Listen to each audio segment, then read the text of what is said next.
Good evening, everybody, and welcome to the second half of our doubleheader. We started off with Inside the Pigskin. Now we take it to the Diamond and 108 Stitches Baseball Talk. Please be joined by our special guest, Saltartaglia of Liberty Bell, Smack host, and the award-winning author of World Series Chronology. Welcome to the broadcast, Sal. How are you? Thanks for having me, Scott. Pleased to do it.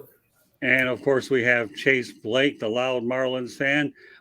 It's great to be back here on 108 Stitches. Thank you, Baseball Talk. Thanks for having me. Oh, it's our pleasure. You've earned your way back on this program, mark my word. And, of course, Jordan Long. Thanks for having me, Scott. And finally, George Eichhorn, the other author. Oh, yeah. Good to be back. And so good to be back with you guys on the baseball show. Thank you. All right. Well, we've got a busy agenda tonight, and we're going to start out with a cap that Chase is wearing. Marlins second baseman Luisarraez, who's batting .399 going into today's action, is an absolute stud. He's the first player in franchise history to hit for the cycle. And on Saturday night, I saw him collect 5 hits, a franchise record along with 5 RBI. The first time this has happened in franchise history. He had 2 singles, 3 doubles, and he was acquired in a trade with Minnesota for pablolopez, who himself was having a solid season. I would have to say it's a win-win trade for both of them. But you know what? We're going to go right to left, okay? So, Jordan, Luisarraez, what do you think of this guy? He's hitting pretty well. I mean, the guy that's hitting .399, you don't see that a whole lot in the game today. I mean, yeah, the last person to hit 400 was Tedwilliams, but the thing about it is we're only in, June? I mean, the way he's smacking the ball, if he can even hit 370 for the rest of the year, that's still pretty good. I mean, you said you hit a cycle. He had 5 base hits. The guy's just raking, and that's what you want to see. Yeah, raking, it's the right term there, Jordan. It really was what I was watching Saturday night. You know, to me, to be able to get a handful of hits, 3 of them doubles and 2, and I believe I think you mentioned that he had 5 RBIs in that game as well. It was just an unbelievable night for this guy. All right, George, Luisarraez, you don't have to face him with Minnesota, and we have him down here, but you get Pablolopez. Yeah, well, that's a good point. Yeah, get him out of our division here in the AL Central. The Tigers don't have to face them with Minnesota. You're right. And, you know, this kid's got a lot of potential. He's got a lot of great things going for himself right now. And it's so exciting to see somebody, like you said, Scott, you had a chance to witness firsthand. And when you see somebody that plays the game as well as he is, and he's hitting so well right now, it's a plus, definitely. The Marlins are doing really well. And obviously he's a big part of that. So I'm happy for the kid. I really am. And of course, we'll see him in Seattle at the All-Star game. That's also going to be fun for us baseball fans to watch. All right, let's go to the chat room before we turn over to Sal. All right, because we're going to be going here a lot, I have a feeling. Lewis has 2 goals, get wins, and make history. Oh, truer words can be spoken. Andrew, thank you very much for participating, and I hope you're a subscriber because you never know. Maybe one of these days I'm going to call on you to go ahead and be a part of this crew. So I should point out before I turn it over to Sal that for those individuals that are active in the chat room, what you do is you go ahead and stay active or subscribe to our channel, and you could be very well on one of our panels here talking with us as well. So, Andrew, thank you very much for that excellent comment, and we appreciate you very much. With that said, we are going to turn it over to Sal, okay? Arraez. Well, he's, an amazing player. It seems like it's a small sample, but he was good in Minnesota. I mean, he won a batting title last year with them. More pedestrian, 314, I believe he hit. But, this guy's on fire, and he comes over here, hits for the cycle. And it reminds me of Frank Robinson. You trade away his star because he was an old 32 or whatever the guy told him. So, I like you said, it was a win-win, but I sort of think Miami got the better end of this. Yeah, I think Kimng did a good job pulling the strings on this trade. Yeah. Christina Guffney, go, and thanks for joining us. We appreciate you, Christina. Again, another fresh face in the chat room. We are so delighted to have you with us, Christina. Thank you for joining us. All right. And last but not least, the man in our neck of the woods that's seen this guy play a lot. All right, Chase, give me what you got. First, let me give a shout out to Andrew Martin. He's one of my good friends. became a Marlins fan in 2020 during the COVID season, moved to South Florida from Louisiana. So, Andrew, thanks for joining. Appreciate you, and I better see you here every Tuesday night. With that being said, Luis. Yeah, but he forgot to tell him he also expects you to subscribe so that way he can see me in action right there, Chase. Definitely. Better hit that subscribe button so you see more than just our show. See all the content that South Florida Tribune gets you. There you go. With that being said, luisarraez is going to throw some numbers at you, especially to Sal, who Luis hit that cycle in Philadelphia earlier this season. Luisarraez on Friday, I was at that game. He went 0 for 4. Since that game, he's done nothing but hit. 5 for 5 Saturday, 2 for 4 Sunday, 3 for 4 Monday, and 2 for 4 today. Going into today's game, he was at 399. Now he's at 401. So he is over 400 as of this evening.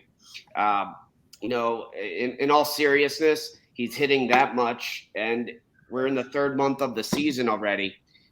He's hitting 300 average with 2 outs. That's unheard of. He's in conversations with guys like Tonygwynn, Tedwilliams, Art Wilson. The things that he's accomplishing right now are just amazing in today's game. He's in 2022, the Marlin with the highest batting average was Garrett Cooper. He was at 261. Luisarraez is almost 200 points away from that. So this guy is our MVP. He deserves to be the National League starting second baseman, so get your votes out for that. And really nothing bad to say in that trade. Love Pablo. Very hard to give him up. But the player that we got back from him, it's a win-win for both teams. And speaking of that average, I mean, it's highly unlikely he's going to hit 400, but Williams being the last one, like you said. Brett came close, 388. And I think Gwynn, I think it was like 394 or something, but that was the strike year. He had the best shot. He got robbed. But anybody else you think? This guy came out of the blue. Yeah, he won a bat title last year, but nobody hits like this. It's every time he gets up and goes to the plate, if you watch, he changes his swing, and it doesn't matter where they put him, whether he's at the 1 spot, the 2, the 3, the 4, the 5. He's hitting in every role, which is why he's our MVP, driving in those runs or getting on base for Jorge Soler to hit those monster dongs. Yeah, you're trending the right way. Absolutely. No doubt. You're good. He's bright, this kid. I'm telling you. All right. All right. Well, you know what? I'm going to do a topic that Chase went ahead and brought up. But you know what, Chase? I'll mention it, and you're going to start. We're going to go around the horn beginning with you. All right. So let's go to bad investments. Talks about Jasongiambi. Of course, now who's retired, okay, but Javybaez, Krisbryant, Trevorstory, erichosmer, $400 million not to play. All right, Chase, we're going to start you off on this one. I wanted to speak about this topic because as far as I can think back to my baseball days when I was old enough to understand the game and free agency, I remember the Jasongiambi deal for some reason that hit me. It was at the time one of the largest deals in baseball, if not the largest, when the Yankees gave him, I believe it was $120 million for 8 years. You know what that rewarded the New York Yankees with for those 8 years that he was with them? 0 World Series rings. And you know what? That's not to cut you off. I'm sorry. That's karma because they always go out, starting with Kansas City. Every time they had a start, first they forced the A's out of Philly. They stopped that sale. Then it was an outpost in KC. They got all these stars that cultivated there, and it was so obvious. And then finally, the commish, I forget who it was, Chandler. I don't even remember. He said he put the kibosh on the Maris trade. And then the next year they did it. Okay, like what was all that posturing? I mean, come on. So the Yankees had karma bite them in the ass with Giambi, and I'm glad because every time they would see somebody in the playoffs, and he almost single-handedly beat them in the ALCS, So they said, let's go get this guy, because he's killing us. Right. So I'm glad it happened. I'm glad also. I'm never happy with the Yankees winning a World Series. Sorry. They can never win another one. I'll be fine with that. Well, that's enough. Exactly. But I bring that to today's game and seeing these contracts that are being given out. And I go, are the contracts that being given or rewarding the players for past play with the new team, are they justifiable with winning a championship? And so far, if you look at it, it's not. Here's some numbers for you guys for this season. New York Mets have the highest payroll at $345 million. Yankees are second with $279 million. San Diego, $247. Philadelphia, $244. And LA Dodgers at $227. Only one of those teams are in first place as of today, and that's the top, or going into today, and that was tied. The Los Angeles Dodgers were tied with the Diamondbacks. The Mets, third place, they're at 500. I didn't see the result of their game versus the Braves. The Yankees are in second place. San Diego and Philly in fourth place. And you look at that contract to Trey Turner that was given out last year, this year, the 11-year, $300 million deal. Is it helping those teams win? My answer is no. Well, it's still early with Trey. I mean, Trey sort of snapped out yesterday. He had a couple homers. It's June, and historically, since we've got Schwarber, every year it seems June they light up. And so far, they're on a 4-game winning streak. But yeah, I mean, I can't call that a bad contract yet. It's 2 months into the season, not 2.5. But yeah, I mean, it's enough to say, yo, what are you going to do? But I'm not worried. I'm really not worried about him. You just can't stop being great. A little notation here from Lance. Rulu, get louder, Marlins. 2 hashtags. There you go. All right. Well, are we going around the horn with the investments? Yeah, we are. Okay, so I'm last, right?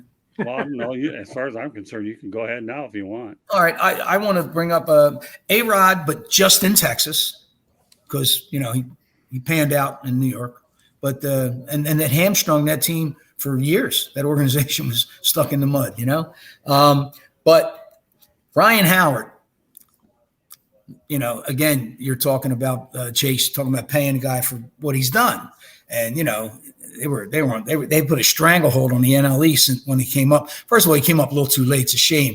He got held up like 5 years. He would have had 500 homers, but we had Tommy. So that's a great problem to have, a 600 homer guy. I mean, what do you do? But I feel bad for Ryan because he would have definitely, and that contract might have not been when he got hurt. Who knows? But yeah, he got the contract, and the first year of the contract, they lost the first time they lost bad in the playoffs to the Cardinals, and he hurt his Achilles. But no one and no deal equals Bobby Bonilla. and my favorite team to make fun of, the New York Mets. Yeah, I was kind of waiting for you. Sal, I was kind of waiting for the Bobby Bonilla to come on. Sometimes when I come on these shows and I let the panels talk, 2 things could happen. 1, I won't lose my voice if I have a good enough crew. And 2, I learn a lot because you guys that's just fun to listen to. That's all. That's okay for the host to be a spectator. There's nothing wrong with that. That's great. That means the show's really flowing. Yeah, exactly. Well, I told you it's Sal, GMTA, great minds think alike. Yeah. And that's exactly where you're at with me, Mr. Sal. Both you guys, when you were on my show, I asked a question, you would talk for like 12 minutes. It was great. It was like the night off. Yeah, well, anytime you need me again, I'm here. I told him, I talked to him yesterday. I told him, so we're going to push this. I'm not going to stop telling him. That sounds good to me. I love being out of the air with you and Madman and Marianne. They're good. All right. So are you done with your bad investments? Sure. All right, give somebody else a chance. Oh, that's okay. Sal, I'm having a blast with you and Chase. I knew when I come up with these crews here with these other people, wait till we bring in new blood. It's fun. All right, George. Well, I pine for baseball all the time, but we have a mixed show, and it's not always. Last 2 shows, nothing but baseball. I loved it. I was in my glory. Well, right now, the biggest concern in Detroit is what the heck is Javybaez doing? And why the heck did the Tigers sign this bum? He's ridiculous. And I'll tell you what, from his fielding, from his errors he's making, from his strikeouts and going after pitches he shouldn't be swinging at, it's terrible. And A.J. Hinch leaves him in the number 2 or number 3 hole, and he does nothing. He didn't do anything tonight in Philadelphia. He didn't do anything last night in Philadelphia. And the Tigers are stuck with this guy. Now, I don't know. If they try benching him, A.J. did that once already earlier this year, and it did provide a bit of a spark. But I'll tell you what, that spark's gone now. And the Tigers are sinking faster than I can believe after exciting people with a nice run. But, of course, they've got so many guys on the DL. I mean, you've got Riley Green is hurt, and Rodriguez is out, their best pitcher. But I tell you what, that Baez contract, guys, That stinks. All right, Jordan. I'm going to go with Krisbryant. I mean, the Rockies brought him to Colorado to be the face, basically the face of the franchise. And what have we gotten for it? 10 home runs, and he's only played in 92 games. So many stints on this on the disabled list or the injured list as well. And I'm just sitting there going, why did you sign this guy? The only reason why is he's a big name. You got rid of Trevorstory. Obviously, we know that we traded Nolan Arenado a couple of years ago. So they brought Krisbryant to be the face of the franchise. It just hasn't worked. The thing is, though, we're locked in for another, 8 years with him? 5 years. I mean, until he goes to free agency. The only way the Rockies are going to get rid of him is if they trade him. Of course, I know this is his second year of his deal. Still has time to show that he's earned that contract. But right now, I'd have to say, no, it's a terrible investment. And it's the only reason why is to throw money at him for him to come to Colorado. Yeah. Well, I think the Cubs knew when to cut bait with Bryant, and they did. They let him go to Frisco, and then he goes to Colorado. So they must have known something we didn't know. All right. So with that, go ahead, Chase. Just want to jump in real quick on that. Trevor Story and Javybaez have the same contract, 6 years, $140 million. So it's insane that y'all are stuck with them. From a fan's point of view, on Twitter and whatnot, all the Marlins fans were calling for big name signings. Sign the big names. Sign the big names. They just don't care. Some fans just don't get that you got to put the right puzzle pieces together, and it's not all about one player in baseball. You think about what they're going to do with these players. Look at erichosmer. He signed an 8-year, $144 million deal with the San Diego Padres after his success with Kansas City. Since he lasted 4 years and then was almost traded to Washington, but he blocked that. So he ended up going to Boston at the end of last season, signed as a free agent this season with the Cubs, and he's been cut already. So he's still getting paid that guaranteed money, but it's only going down the drain for the Padres. Yeah. All right, well, onwards we go. Shoheiohtani, everybody's favorite person to talk about. He's amazing me. He's got 500 plus Ks and 100 plus home runs. All right, Sal, you can take the lead on this one. Just to quickly tag along with Chase's last statement. Sure. You just can't put stars together. And being as we brought up Ohtani, I like to use Anaheim as a great example because you can go back to when they had Carew and Jackson and Freddie Lynn and all these stars, and it didn't pan out, didn't do anything. And recently, too, with Albert, Pujols, and Rendon, I don't know, that's where stars go to die, it seems like. And because of that, I'm hoping Moreno took the team off the market because, first of all, he realized he has a unicorn. And all of a sudden, he's got 32,000 seats per game. 32,000 fans per game in the seats. And that's up from 30 last year, and it was nothing the year before that. He wasn't drawing anybody. It was like Tampa. It wasn't that bad. But so now that they're drawing, and he's got, the main attraction in baseball, and he's going to have to, he decided to retain the team. And I was hoping that new ownership would be more inclined to, the bottom line when they first got in, because they're not going to win anything right away. I don't think anyhow, but even though they're in line this year, they're competitive. But so my hope was new ownership would be more inclined to, talk about a deal. Now that Moreno kept the team, I think he thinks he can do it, but you're going to have to spend $500 million to keep Shohei. So I'm hoping he can't pay Trout. And then he'll, sign him. And Trout, being a Philly guy, he loves it. And there's something to be said about, I don't know if you guys, football, we got that kid, that linebacker that played for Temple, Hassan Reddick, okay? And he was always a pretty good ball player. He came here and he's a pro baller. He was like, it went off the chart because he's home. He loves it. Well, that's how Trout, I think, it's that extra intangible. He's already great. I think he would be a tad better because he's playing where he likes to be. So that's my hope with that. Because Ohtani, let's face it, the guy's amazing. He's the first one since Ruth. He's got 500 Ks, the quickest ever, 100 homers. I don't know if he was the quickest to that, but I remember when Canigliera was the quickest to 100, and shame he might have been a 500 homer guy, who knows? But since then, that record's been broke by other people. I don't remember who, but I don't know if he's in line with that. But again, if they keep him, I'm not saying it can't happen, but my hope is that they start thinking about talking to people, at least about a deal with Mike Trout. That's my hope. Well, one thing I'll say about Shoheiohtani, when I was out at spring training in the Cactus League, the amount of Japanese reporters there was unbelievable. And I covered the game, and I was like, wow. I mean, it's just, I couldn't believe the pregame. And then last year I saw him play against the Marlins. Don Mattingly and I talked about him a little bit, and that was one of their better crowds. When I was down there, it was just surreal what this guy does. Yeah. I mean, he's not a miracle worker. You can't put 30,000 people, 35,000 at Marlins Park, but, you get 20, 25,000. He's a gate winner there in Miami.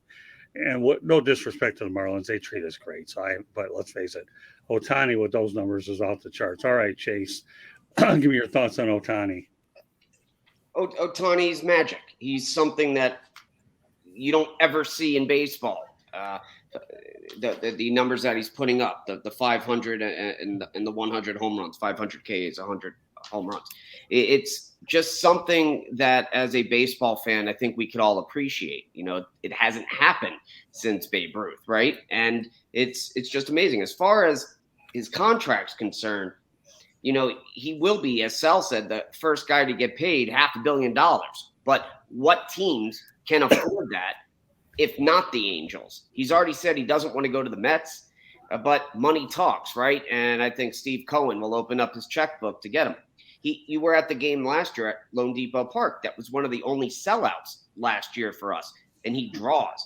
And the amount of media attention he draws. So you hope those franchise who does sign him gets the money out of it. But it's just magic. Marlins were there last weekend, or 2 weekends ago now. It was nice to sweep the Angels, but it was even nicer to see Ohtani live on TV, right? So I wish him nothing but the best, and we'll have many more conversations about his greatness here. No doubt about it. Well, the only team I can imagine would be the Dodgers, and that's it. So with that said, I'm going to turn over to Jordan. The thing about Shohei Ohtani is, like Chase said, great baseball talent. The thing is, though, it really doesn't seem like the Angels, I don't want to say they don't want to build a winning team, but it doesn't seem like they right now are building a team for him to actually succeed. Sure, they have Mike Trout, and Mike Trout may be leaving here soon. But the thing is Shohei Ohtani needs to go somewhere he can be successful, right, to go to the playoffs, to win a World Series. And I do agree with you, Scott. I think the Dodgers make a lot of sense because they would pay for him, especially since he's one of those talents that you don't see every day because he can pitch and hit. Yeah, it makes too much sense for him to go anywhere but the Dodgers. All right, George. Well, he is a wonderful, wonderful guy to watch. And we had a guy back in 1976 in Detroit named Mark the Bird Fitterich, who would sell out games at Tiger Stadium, the old Tiger Stadium. And, of course, he did not hit home runs like Ohtani. But I'll tell you what, I think you nailed it, Sal. The Angels will not be able to afford both he and Trout. It's not going to happen. And they best prepare for that right now because they are really they've been a frustrating franchise for many, many years. They got the one series title, but they've spent so much money over the years, just like the Phillies. They've spent so much money, and other teams like the Yankees and Dodgers, etc. But yeah, the teams that have the big wallets are going to be able to bid for his services. He's a great player. He's a great asset to the game, and like you said, Scott, he opens up the media to a number of Asian reporters that follow him. Right. I think it's great, and he's a great find. I wish we could get him somewhere in Detroit, but that's not going to happen here. But anyways, I agree. He's going to go to the highest bidder, $500 million. It's going to be an unbelievable contract, but Angels will not be able to afford both he and Trout. Well, George, don't give up hope because since there is a Shohei Ohtani, just like the 4-minute mile. As soon as somebody does it, there's going to be other Shoheis coming. So there you go. Yeah. if he goes to Detroit, the only thing I can tell you is he owns a Renaissance Center, and that's it. Yeah, 'Cause that's expensive real estate. So he can have whatever building he wants. Scott. yeah, I don't care. Yeah. There's a lot of good real estate thanks to Dan Gilbert and the Illiches and Tom Gores or whoever's involved in Yeah. that. All right. What's going on with Illich now? He's no longer revered, I'm sure, but he put 60% of that stadium funding together, so he wasn't ostracized at some point, right? Now they hate him, they want him gone, right? Well, the father is gone. Mike died, and so his son Chris is running, and the wife is still in the scene, but she's up there in age. But to answer your question, Chris does not have the passion that Mike had. And the Mike's passion goes back, as Scott knows, back to supporting youth hockey, youth baseball, and he played once for the Tigers. So Mike Illich, we miss him. We really do, because his son Chris is more of a bottom line guy. Yeah, he doesn't have the passion the old man had for the baseball team. Shame. Shame. Well, that's all right. All right, so let's talk about expansion. All right, and I'm gonna lead off with Jordan and Lino around here. I always love to talk about expansion. I hear from what I remember, correct me if I'm wrong, I think the Oakland A's had some issues with the funding over up at the Capitol today. Is that right, Chase? So I'm going to defer to you last so you can give us an overview. But we're going to break down a couple of cities. And Jordan, we're going to start off with you this time, okay? So who should get the next MLB teams? The ones that are commonly mentioned be Portland, Nashville, Salt Lake City, Charlotte, and of course, I know a lot of people would love to see the Montrealexpos back. But that said, okay, Jordan, who do you think gets the last two teams? I mean, I would love to see Montreal get a team back, but they've already screwed that up with what they did with having the Expos leave town, going to Washington. I would like to see. I mean, and we know that Charlotte makes a whole lot of sense. They're a great sports town. I mean, they support the Panthers. They support the Hurricanes. Another spot that also could make a little sense is Portland. I mean, Portland knows they support the Trailblazers. They support their college teams. The one place that doesn't make sense to me is Salt Lake City, because they really only have one pro sports team, and that's the Utah Jazz. Yeah, they support it, but I just don't see how a team could actually succeed in Salt Lake City. Okay, George. Well, obviously Vegas, if the Oakland A's get that situation straightened out, and I understand they missed a vote on the legislative package that they were proposing, but Oakland to Vegas, I mean, to me, that's a decent move. Nashville, Dave Dombrowski, before he took the Phillies job, Dave did a nice job working with the community of Nashville to try to get a team. To me, Nashville definitely deserves a team. And I think Charlotte, our friend Rick Curdy has been trying for years to try to spearhead that effort publicity-wise. Charlotte deserves a team, but I don't know. I don't think they would go to Nashville and Charlotte, two mostly East time zone. Well, I think Nashville's Central Time. I don't think so. But if they get the situation straightened out in Vegas, I still think that my two would be Nashville 1, Charlotte 2. Okay, I'll turn over to you, Sal. Yeah, I'm against expansion. I think it's overkill. You got enough teams, but Portland's a good fit if you have to do it, because they've been robbed from other sports franchises leaving. But if you held a gun to my head, I'm going to defer to George and give our buddy Tim Rick Curdy a shout out for his Charlotte Bats team. Carolina, wherever they go in Carolina, it'll get supported, because you see the other sport teams that they have. So I think they're left out, and it's weird because that's a big void, from Washington and Baltimore area to Florida, and to Atlanta, and there's nothing going on in between. So who are your two, Sal? I would say Charlotte and then Portland, because of the history of them getting teams yanked out of their city, right. Okay. Okay, Chase, that leaves you. I look at these teams or these cities that are mentioned here and are in the expansion talks, and I go, okay, who are they currently watching in their markets? What fan base would they be able to steal, or what consumers would be able to steal away from other markets? You look at Nashville and Charlotte; they're too close together to both get it, as I think it was George had said. It's too close to each other, just because you don't have that large market to steal away from Atlanta Braves, because that's really who you're taking from there. Right. There's no Marlin fans in those cities, and if there are, thank you for your support. Nashville, I love Broadway, one of the best towns to go visit for a weekend and whatnot, so they'll be able to draw some tourists for some games.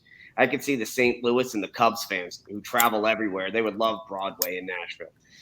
As far as this deal with Las Vegas, today they lost a bid for $400 million of public funding.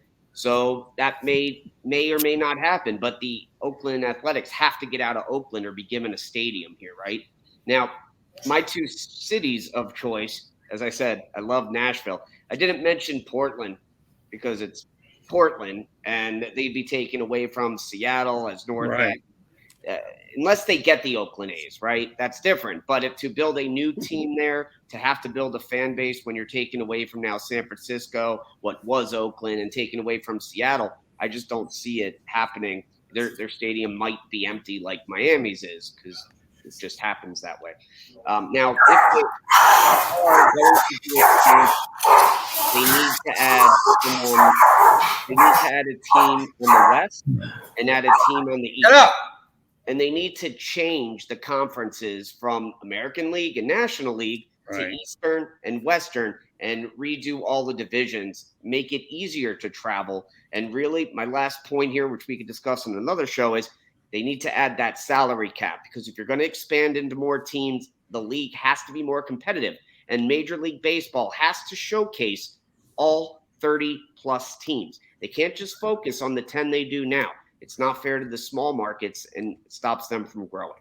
So those are my thoughts there. So Nashville is a definitely, and I'll just throw, let's go Vegas in there. All right. Well, here's where I'm going to go with this. Number one, Chase, you mentioned a lot of good points. I would find it hard for Portland to get a team unless it were the A's if Vegas falls apart, because of the competition factor between Portland and Seattle. And I've taken that drive, and they're about an hour and a half away from each other. I can't imagine that far away. So with that said, to me, that would only leave in my eyes Charlotte and Nashville, and that's what I would go with. So. And again, Scott, just to Chase's point, I agree, though. I think they're too close together. And then you got Atlanta there, and then you got the Virginia area there that might come down to Charlotte, et cetera. But, I think those two teams are more prepared, those two cities, like you said. And I would love for Montreal to get another team. I think what Jeffrey Loria did with Major League Baseball back then was horrible. They deserve a team. That fan base wants it back, but they have to get the public funding. That's a must. And a stadium. Yeah, they need that stadium. Yeah, there's a good point. All right, we got Sal back. All right. Sorry about that. All right. Oh, that's okay. No problem. All right, so on to the next topic, one that we're all too familiar with. Miguel Cabrera's farewell tour. Tigers are playing the Phillies this week. All right, Sal. Have you had a chance to get out to see Miggy yet? Yeah, well, he had a double tonight in the fifth inning. His numbers are down, and what the hell? I mean, it's a shame. I think his contract is holding the organization back at this point. But if there was an ideal time for it to be an albatross around their neck, it would be now, because they're trying to trend in the right direction. Not that it's good to have that weight around financially for them, but it would be better now, I think, than if they were in contention. To waste money, so to speak, for sentimental reasons. I love Mickey. I mean, he's only one of 7 guys that have 300 hits and 500 homers, but he's only one of 3, along with Mays and Aaron, that also have a 300 batting average, over 300.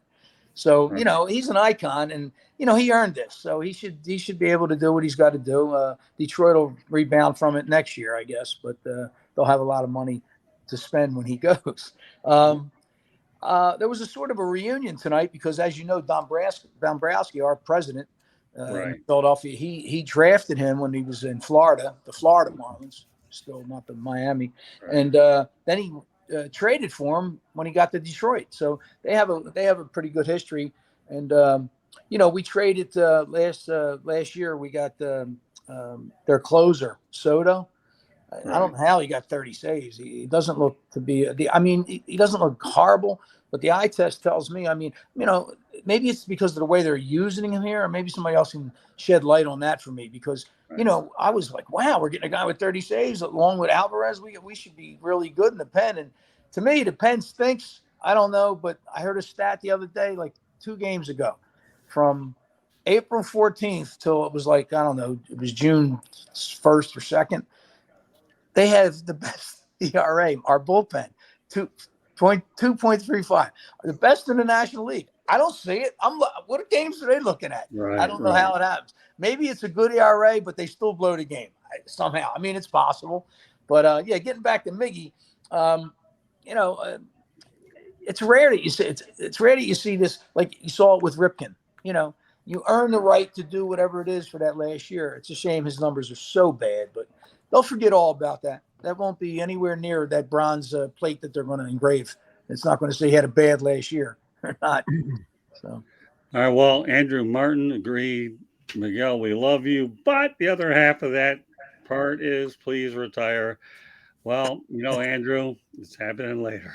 yeah. So he'll go out whatever way. I can only imagine what reception he's going to get in Miami next month. So, but that said, all right, Chase, he started here in Miami, and Dave Dombrowski fleeced the Marlins with that trade.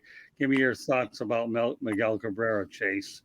It's sad to see his numbers so low. Like, as a lifelong fan of Miguel Cabrera, the longevity of his career, it's 20 years, right? He came up in middle of 2003. He got championship glory right away. I'll let George speak about this. He brought that team to glory in Detroit. They made 2 World Series under his tutelage, and he brought up a bunch of young guys under him to perform. If you think about his career, it's been a clean career. He was never pinged in that end of that steroid era for ever taking steroids. His name was never involved there. And then he won a Triple Crown. It's just, he's had a great career. You want it celebrated more. I kind of enjoy what I see in the news clips on SportsCenter of cities awarding him either the key of the city or the MLB franchises are giving him gifts, which he deserves. You remember in other leagues they do that. Kobe Bryant, he got his tour. May he rest in peace. But it's nice. Last year you had Albert Pujols get his tour. Question is, they created a spot last year for Miguel in the All-Star game. Are they going to do that again for his swan song? And really, you mentioned Miami. He's going to get a huge ovation when he comes down for that Detroit series. The World Baseball Classic kind of messed up with his home team, Venezuela. It was 2 outs, bottom of the 9th. They were down by a run, I believe, and they could have put him in to pinch hit, and definitely he would have hit that walk-off. Storytelling, right? But I'll pass it on to George if that's okay, because I want to hear the other side of his. You know what, Chase? You're good. You can pass it on to him all day long. Go ahead. Well, you got. I have to be honest with you guys. You got some mixed feelings up here. Some of the sports talk radio stations, but you know what, Sal? You bring up a good point. The talk here is that had the Tigers been able to contend, and then we're not saying they still can't. Right. He is an albatross this year. AJ can only play him like every other day. He has no power left at all. He got a double today in Philly, but he has no power, and the home runs are not there. And obviously his average has been hovering below the Mendoza line, as they say. And, I love Miggy, but I mean, there was a very generous contract, obviously, that Dombrowski and Ilitch gave him. And this happens. We've seen this happen in many sports. But does he deserve the farewell tour? Hell yes. And the Tigers are marketing every bit as they can. They've got a Miggy ticket package where you can get your bobbleheads and get a commemorative, plaque that they're going to give the fans in September or whatever. So, I mean, the team has done all it can to make this as comfortable as they can, as nice as they can. And you're right, Chase, he is being rewarded with gifts every city he goes to. We love him, but it's sad that it has to be in what will be his poorest hitting season as a professional. Can you guys name another player that went out like this with those low numbers? Sal's my resident historian. Sal, there's got to be. Yeah, Yeah. I'm thinking. That's a good question. I mean, Schmidt retired mid-season in '86. oh, did he? Yeah. I was mad because I thought, a good season or two, he had a shot at 600. He had 548 total homers, but his average was down. I didn't think he was as bad, but he pulled a DiMaggio. He was like, I'm not playing like I can play, and if you remember what Joe said when I think he had an off year, and he came back to his last year and batted 300, and then he retired. Anyway, a reporter was asking him when he was older, in his twilight, why do you play so hard? He said, hey, it might be a kid that comes out here and sees me for the first time playing today.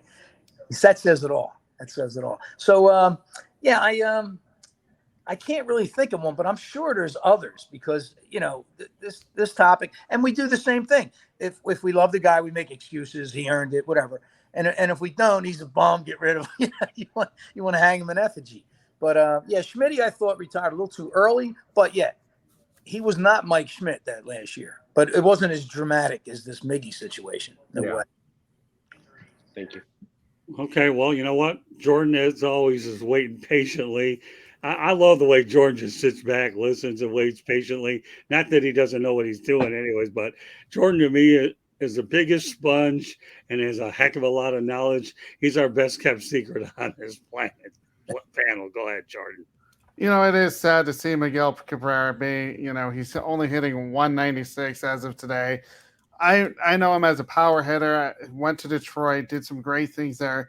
He definitely deserves the farewell tour, and I know he's going to be in the Baseball Hall of Fame once it's all said and done. And I wish his numbers were a little bit better, but at least he's getting this farewell tour where people can actually see him for the last time to actually play in their ballparks. Yeah, the only thing I'll say about Miggy, it's been a privilege to watch him. It's been a privilege to watch him get that triple crown, which a lot of us wondered if that would happen for a while. He did manage to do it. And you know what? Farewell tour very well. And everybody knows Mike Ilitch will pay his favorites, and he should. That just shows you what a class organization the Tigers can be when they are patient. And, I have no problem with this farewell tour. The only thing I wonder about, and Chase, you're the one who brought it up, I don't know whether he gets back to the All-Star game because I had that good moment with Pujols, but we'll see. If indeed he gets there, I'll tell you what, Sal, be ready for an invite for that one. We'll bring it back on. Interject the question you asked me before, but now that I would sit and think about it, Mays had a dramatic fall off his last year, and they gave him an All-Star appearance and all that, and he wound up getting in the World Series, 73 with the Mets, and a little side note of interest for anybody, as good as he was when he retired, he was number 3 on the all-time home run list, right? 660 behind Hank. Well, I don't know if Hank had passed Ruth. He was still playing, but he was number 3, no matter who was number 1 and 2, and yet never hit a home run in any World Series that he was in. Bully man. Isn't that crazy? Yeah. Well, there you go. Chase, you got your answer.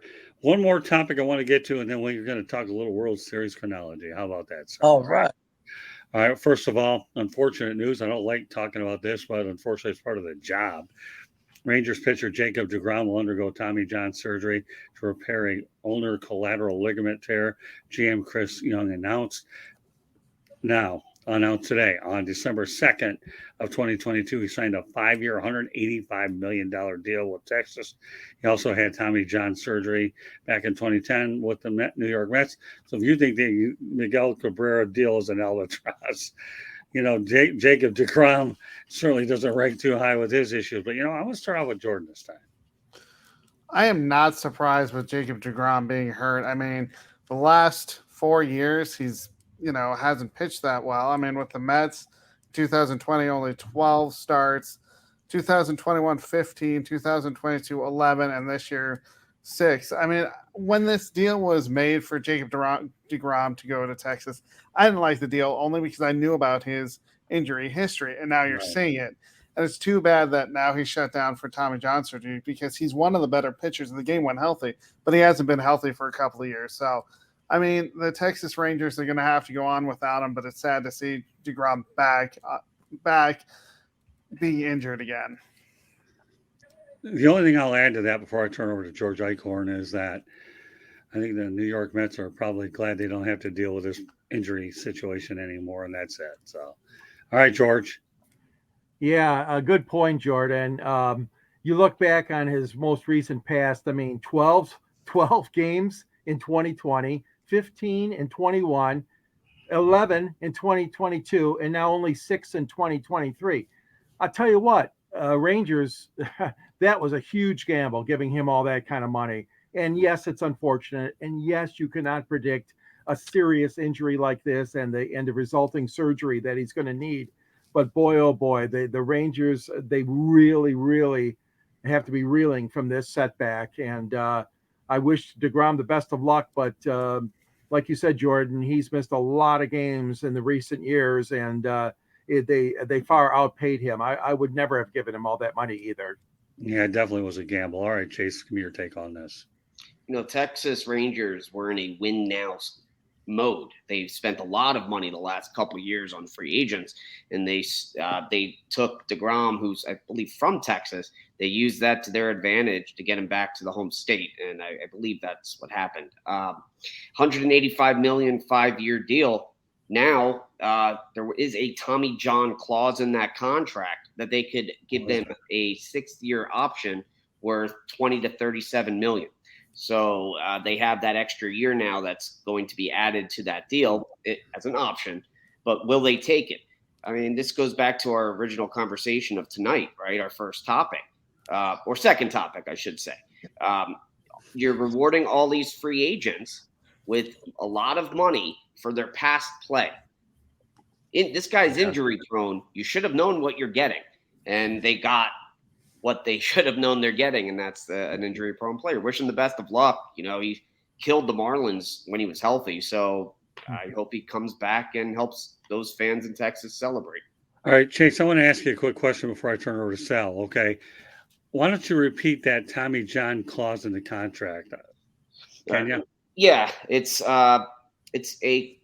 contract includes a Tommy John surgery clause that now gives Texas a 6-year club option worth between $20 million and $37 million, depending on awards, voting awards, and innings totals. So it'll probably be the lower end of that since he didn't pitch too many innings this year. Okay, thanks for clarifying. All right, Sal, go ahead. I first of all, I just don't understand, him, Strasburg, like what's going on? You never heard of this in the old days. Guys were workhorses, I don't know if it's something they're doing wrong in training or whatever, but getting to Texas, I mean, it just seems to me that some franchises are snake bit, and they're always in a win now situation, Chase, going back to Nolan Ryan. And then A-Rod, and they spend, they make the rest of the league mad at what they do. They make contracts go up, like 140% instead of like incrementally. They're crazy down there, and it's different owners that did the same thing. So I just think they're snake bit. With the DeGrom situation, I thought he was frail and fragile in New York, and he was great, but occasionally, Right.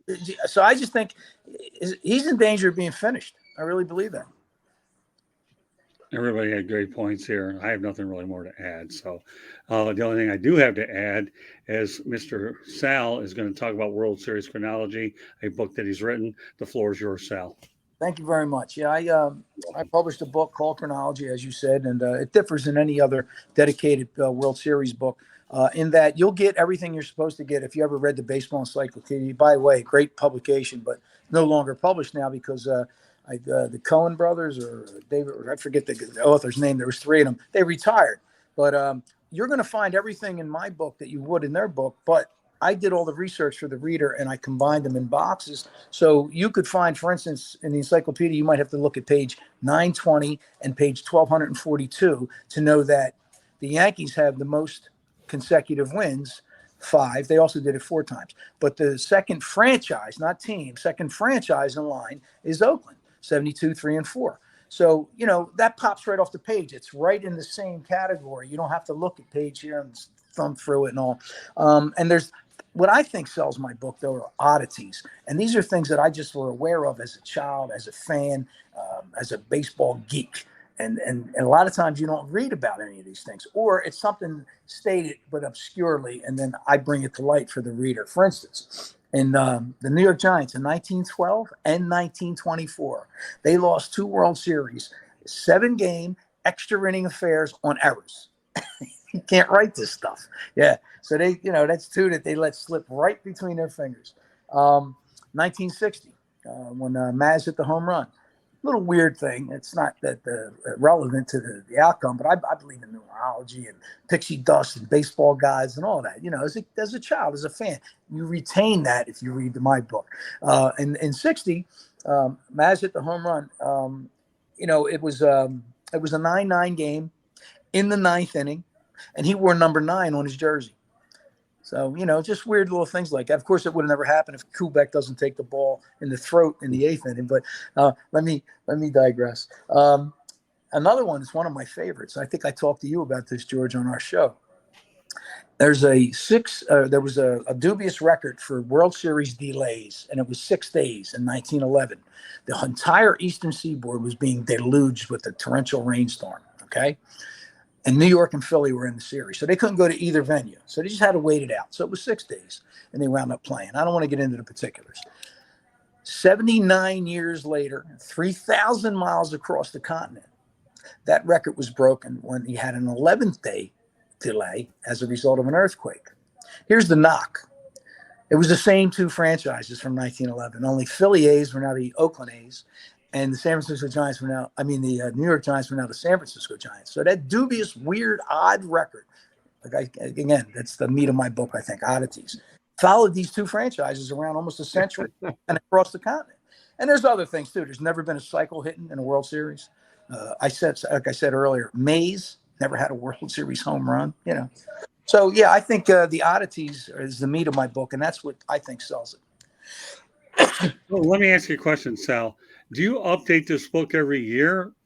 No, I published it right when Washington had that odd thing with all road wins against Houston. And by the way, when they did that, they were the first and only team that ever do that. And there was a team that won every home game, the Twins, and they did it twice. And the Twins, as you know, came from Washington. So they're sort of related to the Nationals, where one team won all home, one team won all away games. But no, I stopped publishing after that. I do addendums on my website, but I haven't really put my website in play where you can it's difficult for one of the readers to get in. But I do have everything up to last year, the Phillies in Houston. So they're addendums. So if people had purchased the book, I was going to invite them free to my website, but it never really panned out. I didn't put it in play. As a result, though, to substitute that, what I do is I post every day excerpts, little things of examples of what you might find in my book and how it relates. Very good. It's available on Amazon.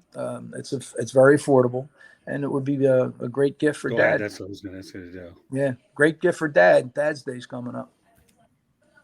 So you say it's available on Amazon? Yes, it is. Yeah. Very good. There you go, guys. All right, Jordan and Chase, anything you want to ask Sal about his book? No. Okay, I was going to say, where can I tell the team, that the people that are listening, where can I tell them to get it? But they better be going on Amazon right now to pick that book up for their family members or for their Father's Day. I look forward to picking up a copy myself. I'm going to find a way to get it to you so you could sign it for me. Absolutely. No problem. Oh, yeah. Thank you. I appreciate it. Well, all right. So let's go ahead and let everybody find out how they get a hold of us. Before they do that, though, I'm going to mention one more time that the audio version of 108 Stitches Baseball Talk can be heard on iHeartRadio, Apple, Spotify, Google, wherever you get your podcast. This show is being broadcast around the world. Please hit the red subscribe button on YouTube, South Florida Tribune. We're striving for 1,000 subscribers. Please also comment, like, and share the broadcast. Want to be a guest? No problem. Participate in the chat room is one way to do it. Send topic ideas to southfloridatribune@gmail.com. If you want to advertise cost efficiently, call me at 954-304-4941. We are live on Facebook, LinkedIn, Twitter, and YouTube. My Twitter handle is at Tribune South. Our website is www.southfloridatribune.com, and Candy Ebling is the mastermind behind it all. I got my piece out there. Okay, Jordan, go ahead. You can follow me at SportsCube1 on Twitter. I have a blog that I write Mondays through Thursdays with podcasts on Fridays at sports-scoop.com. Of course, I'm here on 108 Stitches on Tuesday nights and also on Wednesdays on the Pundit's Pundit on the Sideline Sports Network, as well as other Sideline Sports Network shows. All right, I'm going to go back to you, Sal. Why don't you let everybody know how they get a hold of you? I know you mentioned the book, but there's probably other ways. Yeah, I have a website, World Series Chronology. I also have a Facebook page by the same name, Twitter. It usually follows me around because it's easy to remember. But on LinkedIn, I'm my name, Saltartaglia. Of course, I post 4 days a week, and then I put the ad on for the show the fifth day, and I put a copy of the Facebook version of our show after the day after the show. So you can find me on Facebook Live too. Liberty Bell Smack has his own page also. So yeah, I'm all over the place like you guys, Well, you know what? I had the good fortune of being on your show.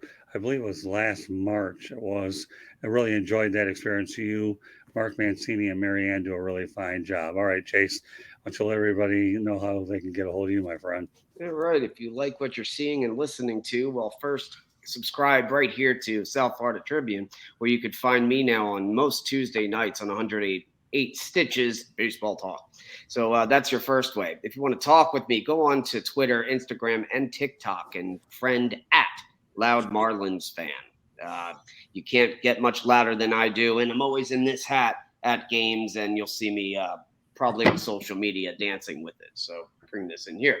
So that's where to find me. Of course, if you ever want to talk in general, at loudmarlinsfan@gmail.com for any inquiries. So thank you again for having me. Back to you, Scott. Boy, I'll tell you, I'm afraid this guy's going to take my job. You picked a plum there. You really did. I know. You know what? I got news for you. It's a good problem I have. I like these young guys that are developing, but this guy isn't developing. I think, to me, he's taking the Indy 500 way around the track. That's all I can tell you. All right, George, I got to keep a straight face, and it's hard, so I'm going to let you promote your book while I still have Yeah, Sal and I are in competition. We both have books to sell. You can get it at Amazon.com. My book, Detroit Sports Broadcasters on the Air, the likes of Ernie Harwell, George Kell, Al Kaline, Harry Heilman, and Ty Tyson, great broadcasters in Tiger lore. And you can reach me at gicorn@yahoo.com, and also find me on Twitter at SandGSports99, and on LinkedIn under my name as well. And I'm also on 108 Stitches with Scott and the gang, and occasionally on the Sports Exchange, and also inside the Pigskin wherever Scott needs me. And we've been together 43 years, and Scott's in the book too. Thank goodness we got Scott interviewing Muhammad Ali and Jimmy Connors, and it makes a great Father's Day gift as well. So great to be part of the show tonight, guys. Well, you might as well just call Andrew Martin another unofficial host of the show because they've done very well. In fact, all of Chase's people have been part of it, and we're pleased that they were able to join us. We hope they ultimately subscribe not only to me, but with Chase, because this kid's a fixture on my network, that's for sure. Guys like Chase make it easy for me not to lose my voice. The cool thing is that in order to speak in the chat, they have to subscribe. So thank you for subscribing. Now go and tell your friends to go subscribe also. God, I may have a sound bite written out of you. Do it for me. You're great, Chase, and all you guys. So what a great time here tonight. I always like having Sal on when we get an opportunity to bring him on. Thanks for joining us, Sal. Jordan, as always, you're as good as they get. George, well, never mind. We know what to expect after decades. And Chase, you're not a prospect. You're in the big leagues, buddy. That's all I can say. So, quickest call up in history. Woot. Yeah, I would say so. I will remind Mark that he has to get you back on. What, me? That'd be good. Yeah, I'm looking forward to coming back on. I feel better when I come back on because now we're really establishing this platform real well. And George is welcome anytime. We had a good show when he was on. We had fun.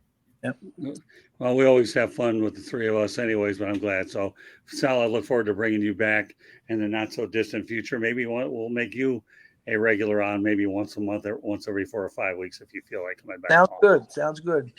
All right. So, meanwhile, on behalf of Chase, man, you're just a trip. That's all I can tell you. You're the best trip I've got here.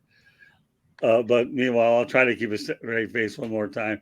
On behalf of Jordan Long, George Eichhorn, Saltartaglia, and Chase Blake, my name is Scott Morgan, out the Motor City Madmouth.